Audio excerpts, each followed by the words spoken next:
Hello manifestors! So I have a subscriber who reached out to me with a question, asking me if I could make a video to help his case. So I asked him if he would be willing for me to use his experience to help you guys as well, to help everyone. Because everything that he's doing, it's a no-no. So it's not to pinpoint at this person. He's not the only one, trust me.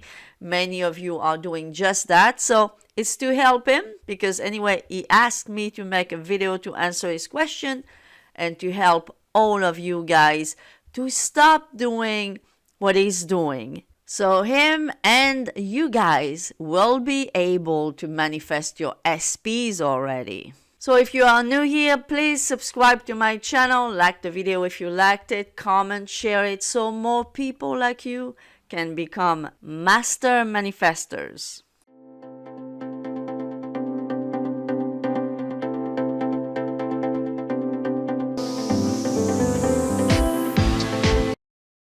So guys, I think that once you understand why you're not manifesting your specific person, it will be easier for you to stop making those mistakes. So you will be able to manifest your specific person. There is nothing easier, trust me, to manifest in general, right? But to manifest a specific person included. But the only reason you can't, it's all you're doing. And here's a reminder of this beautiful quote from Neville. You are already that which you want to be. And your refusal to believe it is the only reason you do not see it. When I get feedback from clients, from subscribers, from whomever, about what their true beliefs are, it is no surprise to me why their SP is not back yet. If he was or if she was, I'd be surprised that you would manifest an SP back with this type of belief, with this type of inner conversations, with this type of feeling. So this is why Neville said that the only reason you do not see your manifestation, it's your refusal to believe it. You know, as I keep working on my own faith, on my own spiritual growth, I realize more and more that faith is a must to become a master manifester. Now, there is a difference between being just a on and off manifester, right? Well, sometimes it works, sometimes it doesn't.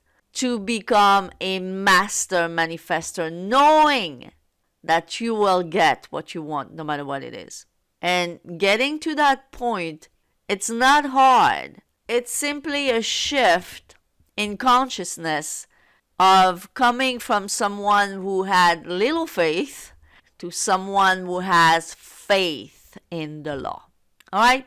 So this said, let's read the message that this person sent me. And let's analyze what's wrong with it. And again, it's not to pinpoint that person. It's to pinpoint the behavior in order to help him and you guys. I am a long-time lurker on the Facebook group and your teachings have helped me so much. I was no contact with my SP for around 2 months, and out of nowhere she messaged me on Monday apologizing for the way she treated me.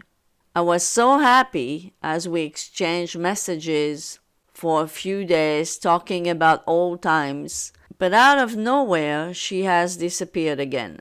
I have noticed my thoughts started to become more and more negative in her absence, and when she was taking longer to reply to messages. On the few days before her message, I felt a strange knowing that she was going to contact me. I can't explain it. It was so weird, but I felt so good, and I want to get back into that feeling, but feel a little lost. So there is something very important right here. Look what he says. On the few days before her message, I felt a strange knowing that she was going to contact me. I can't explain it. It was so weird, but I felt so good. So, interestingly, we as humans have been so far removed from our God self that when we got that God feeling, we call it strange. You see how he's calling it here? I felt so strange knowing she was going to contact me. When you feel a knowing like this, it's your God feeling talking. And why does it feel strange? Because you are a little bit far removed from it. You are more used to be in the feeling of your limitation, in your ego feeling, than you are in the feeling of your God self. So when that God feeling of being calm, of knowing happens, you call it strange. But it's not strange. It's actually your true self.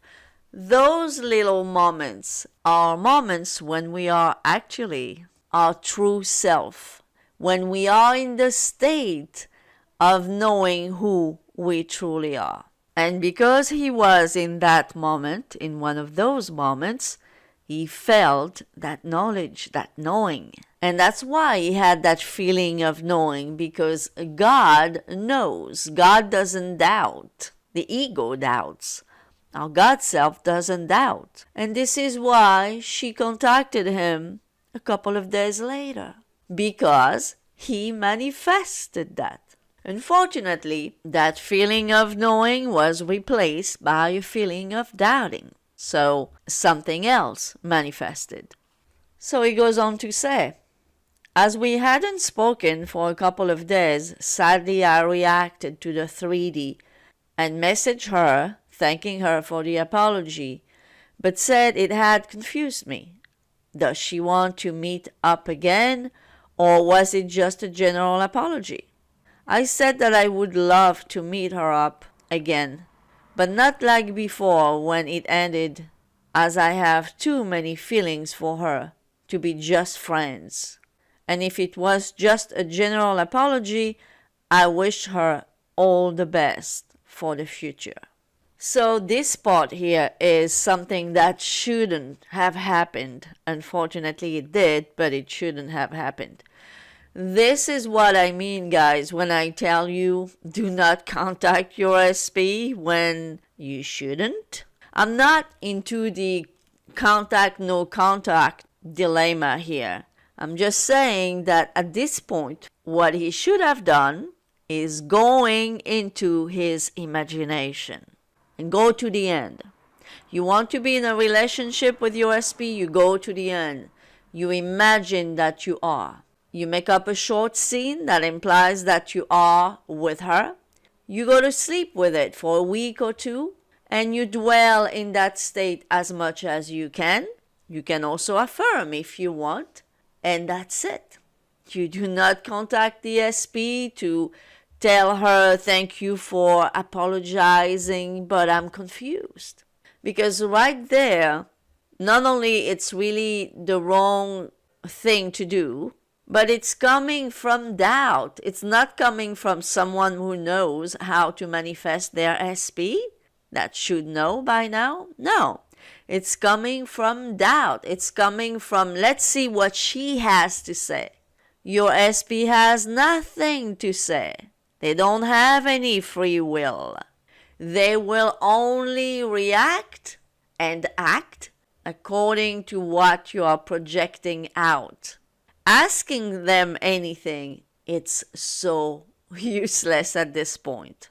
So this was a mistake, all right? And we point it out so we can all learn from it.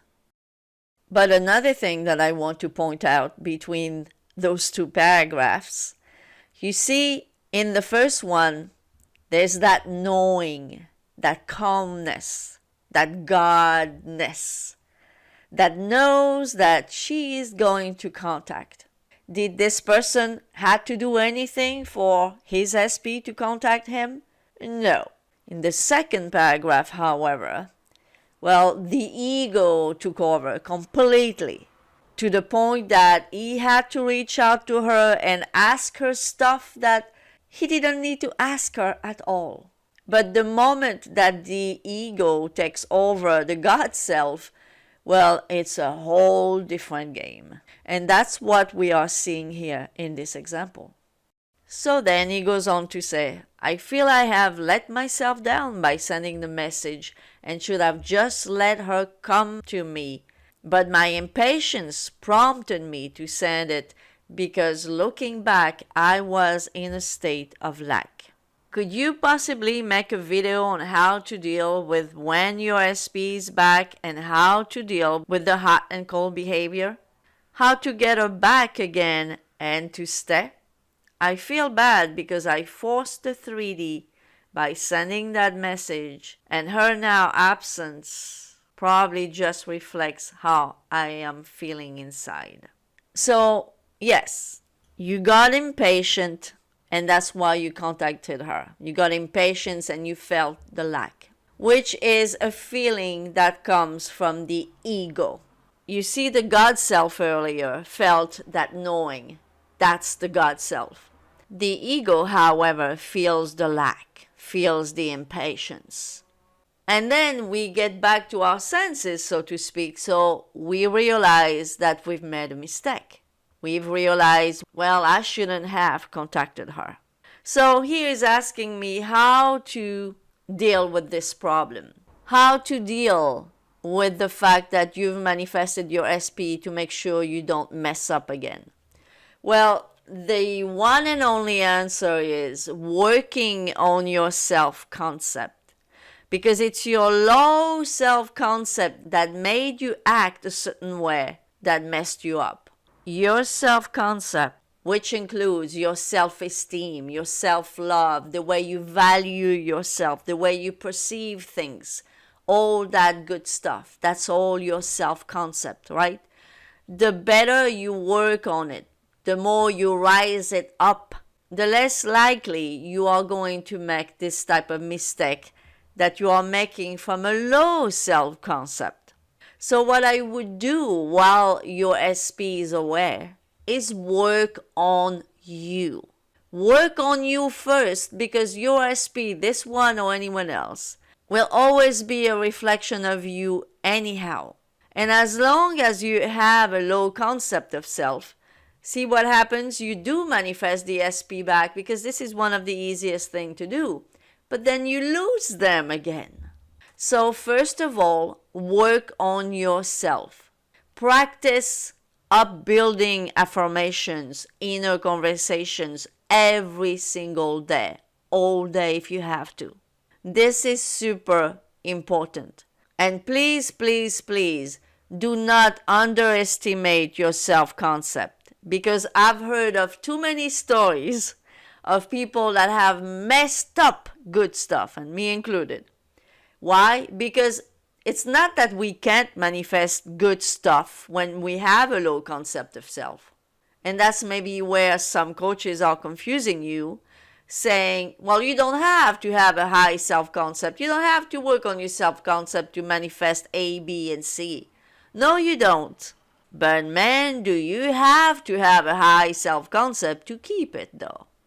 Whether it's money, whether it's a situation, a career, a job, or an SP, you do have to have a healthy concept of self in order to keep those things.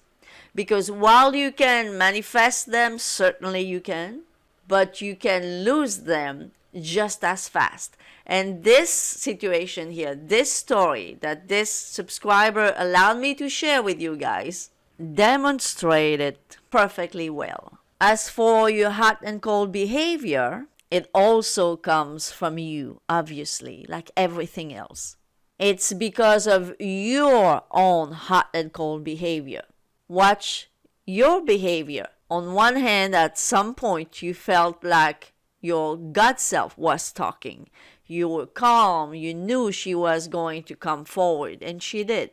But soon after, you felt the complete opposite. You went back into your little ego self, feeling the lack, feeling the anxiety, feeling the impatience. So you have hot and cold behavior yourself. And this is what manifests hot and cold behavior in the person right in front of you, namely your SP. And this is why, again, it's coming from your concept of self. The more you work on your self-concept, the more your God self is going to reside longer in you than when you have a low concept of self. If I take my own example, well, back in the days when I had a very, very low, very sucky self-concept, well, I was not very much in my God self state, that's for sure, if ever. But now, it's the opposite. Because I've worked so much on my self-concept, I feel more often than not in a very high emotion. I feel very good. I feel very secure. I do not have hot and cold emotions. Therefore, I do not manifest hot and cold behaviors from people in front of me. So when he says her absence probably just reflects how I'm feeling inside, yes, indeed. Her absence is the exact reflection of how you're feeling inside. Because instead of feeling that knowing, you remember that knowing that you used to feel before? You feel the lack, you feel the regret, you feel the struggling even. Because you mentioned struggling to get back into that feeling that you had.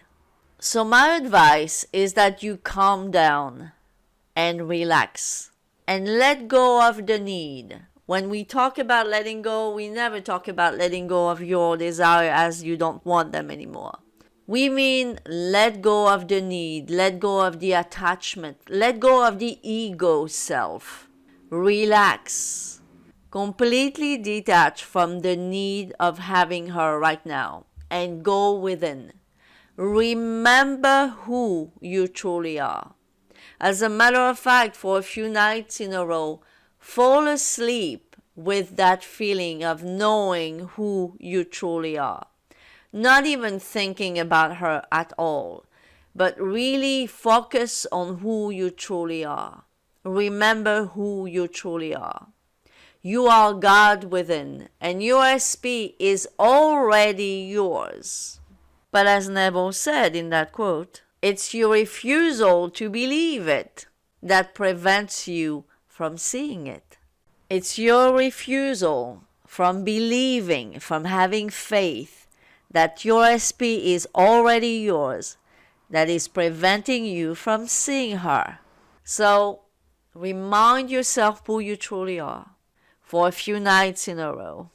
Then when you calm down, when you stop chasing, go into SATs, practice SATs for a week or two, while keeping the feeling of knowing, of living in the end during the day.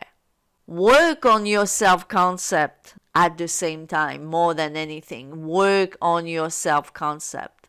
And if you do all those things, she will come back in your 3D reality. You're not going to have to contact her in any way, shape, or form. She will come back. So guys, I am sure that many of you have a very similar story. So I hope it helped you as well. Thank you for listening. If you have not subscribed yet, please be sure to subscribe, like the video, comment, share. And as always, I'll see you next time. Bye-bye for now.